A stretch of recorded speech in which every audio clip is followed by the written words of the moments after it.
तो दोस्तों आज के वीडियो में हम एक और कंप्लीट ब्लड काउंट के एक और पैरामीटर्स के बारे में जानने वाले हैं जिसका नाम है एमसीबी। इस वीडियो के अंदर हम जानेंगे एमसीबी को मैनुअल कैसे कैलकुलेट करते हैं, कम या ज़्यादा होने से क्या इफेक्ट पड़ सकता है हमारे शरीर के अंदर, और कैसे हम जानेंगे कि यह अगर कम या ज़्यादा होता है या कौन सी स्थिति में होता है। इन सब के बारे में हम विस्तार से जानने वाले हैं। फिर भी बहुत सारे लोगों से रिक्वेस्ट है कि आप लोग चैनल तो हमारा देख रहे हो लेकिन चैनल को सब्सक्राइब नहीं कर रहे हो, तो रिक्वेस्ट है कि चैनल को जरूर सब्सक्राइब करना, वीडियो को पूरा का पूरा देखना और चैनल को फ्री में सब्सक्राइब करना है, कोई भी चार्जेस नहीं लगने वाला है। बेनिफिट आपका ये रहेगा, चैनल को अगर सब्सक्राइब करोगे तो कोई भी वीडियो अगर आएगी तो सबसे पहले आपको उसका नोटिफिकेशन मिल जाएगा, जिससे कि जल्दी जल्दी वो जानकारी आपके साथ शेयर कर सकूँ मैं। तो चलिए हम बात करते हैं एमसीबी के बारे में। इसके जो पूरा नाम होता है दोस्तों वो होता है मीन सेल वैल्यू या मीन कार्पुस्कुलम वैल्यू के भी नाम से आप इसको जानते हैं। लेकिन इसका काम क्या होता है, जो एमसीबी होता है वो हीमोग्राम में क्या इंडिकेट करता है। तो दोस्तों एमसीबी के आधार पर हम ये जान लेते हैं कि जो हमारा आरबीसी होता है उसका जो साइज है वो छोटा है कि बड़ा है। क्योंकि जो एमसीबी का नॉर्मल रेंजेस होता है दोस्तों वो 80 से लेके 100 एफएल तक होता है। अगर 80 से लेकर 100 एफएल के अगर बीच में है तो आरबीसी हमारा नॉर्मल है, क्योंकि आरबीसी का जो साइज होता है वो 6 से लेकर 8 माइक्रो पर सेल तक होता है। तो हम जो आरबीसी का साइज है वो 6 से 8 तो माइक्रो पर सेल होता है, लेकिन हीमोग्राम में अगर हमको पता करना है कि आरबीसी का साइज कितना है, छोटा है बड़ा है, तो उसके नॉर्मल रेंजेस के आधार पर हम देख सकते हैं। अगर 80 से 100 है तो वो नॉर्मल है, लेकिन अगर 80 से कम आता है तो हम ये मानते हैं कि जो आरबीसी है दोस्तों अपने नॉर्मल रेंजेस से कम हो चुका है। जब आरबीसी अपने नॉर्मल आकार से अगर छोटा होता है तो उसको हम बोलते हैं माइक्रोसाइट। और वहीं पे अगर 100 से ज़्यादा अगर इसका रेंज आता है एमसीबी का तो आरबीसी का जो आकार होता है वह बढ़ा हुआ होता है। ये आइडेंटिफाई करता है कि आरबीसी का आकार बढ़ चुका है, तो उसको हम बोलते हैं मैक्रोसाइट। अब ये कम होता है तो किस वजह से होता है, ज़्यादा होता है तो किस वजह से होता है, ये थोड़े आगे हम जानेंगे। उसके पहले हम ये जान लेते हैं कि कम यानी कि आरबीसी का जो आकार है वो छोटा है और बड़ा है, तो कितना छोटा और बड़ा है ये कैसे हम पता करेंगे।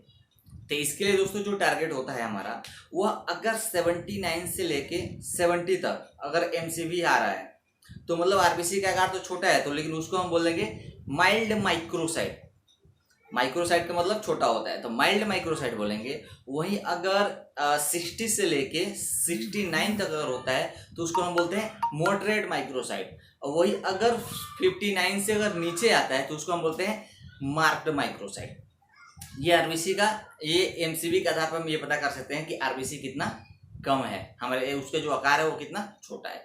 वहीं पे अगर एमसीबी का आकार अगर 100 से ज़्यादा जाता है, 100 से 110 तक होता है तो उसको बोलते हैं माइल्ड मैक्रोसाइट, यानी कि थोड़ा सा बड़ा हुआ है आकार उसका। लेकिन 110 से 120 होता है तो उसको बोलते हैं मॉडरेट मैक्रोसाइट, यानी कि थोड़ा और ज़्यादा आरबीसी का आकार उसका बड़ा हो चुका है। और अगर 20 से लेकर अगर ज़्यादा होता है उसको बोलते हैं मार्क्ड मैक्रोसाइट। लेकिन माइक्रोसाइट और मैक्रोसाइट यानी कम या ज़्यादा होने के रीजन क्या होते हैं, कौन सी ऐसी स्थिति आती है जहाँ पे हम ये समझ सकेंगे कि उसका जो आकार है वो कम या ज़्यादा हुआ है तो क्या प्रॉब्लम हो सकती है। उसके पहले मैं आपको बता दूं, जो इसको मैनुअल कैलकुलेट करने का जो फार्मूला होता है दोस्तों वह होता है कि अगर एमसीबी होता है तो MCB equal to PCB multiply 10 divided by RBC. ध्यान से सुनना, MCB equal to PCB multiply 10 divided by RBC अगर आप करोगे तो आपका जो एमसीबी होगा उसका रेंज आपको मिल जाता है। तो ये सारी चीज़ें होती है। लेकिन कम या ज़्यादा होने का दिक्कत क्या हो, कम या ज़्यादा होने से रीजन क्या हो सकते हैं। तो सबसे पहले अगर एमसीबी अगर कम होता है तो मैं आपको बता दूं उस कंडीशन में पेशेंट को माइक्रोसाइटिक एनीमिया हो जाता है, या मेंस्ट्रुएशन अगर जो साइकिल होता है महिलाओं में एमसी का वो अगर सही रूप से नहीं चल रहा है तो ब्लीडिंग ज़्यादा हो रही है तो एमसीबी कम हो जाएगा। अगर किसी व्यक्ति को अगर अल्सर हुआ है तो उस कंडीशन में कम हो जाएगा। आयरन डेफिशिएंसी एनीमिया में अक्सर आपको कम देखने को मिलता है। जो एमसीबी का रेंज होगा उसमें एचबी और एमसीबी दोनों रेंज कम हो जाते हैं।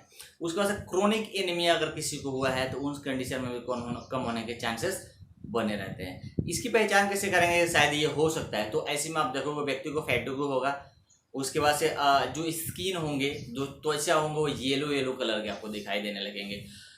उसके बाद से हो जाता है दोस्तों वीकनेस नजर आता है, थकान होने लगता है व्यक्तियों में, एनीमिया हो जाता है। तो ये सारे रीजन होते हैं एमसीबी कम होने के। लेकिन अगर ज़्यादा होता है हम कैसे पता करेंगे। अगर एमसीबी किस व्यक्ति का अगर ज़्यादा रहता है उसको विटामिन B12 डेफिशिएंसी हो सकता है और फोलिक एसिड की कमी की वजह से जो हमारा एमसीबी होता है वो उसका आकार हाई हो जाता है। उस कंडीशन में भी आप देखोगे व्यक्ति को क्या होगा, फैटिगो हो सकता है और उसके बाद से जो अनयूजुअल ब्लीडिंग चालू हो जाता है।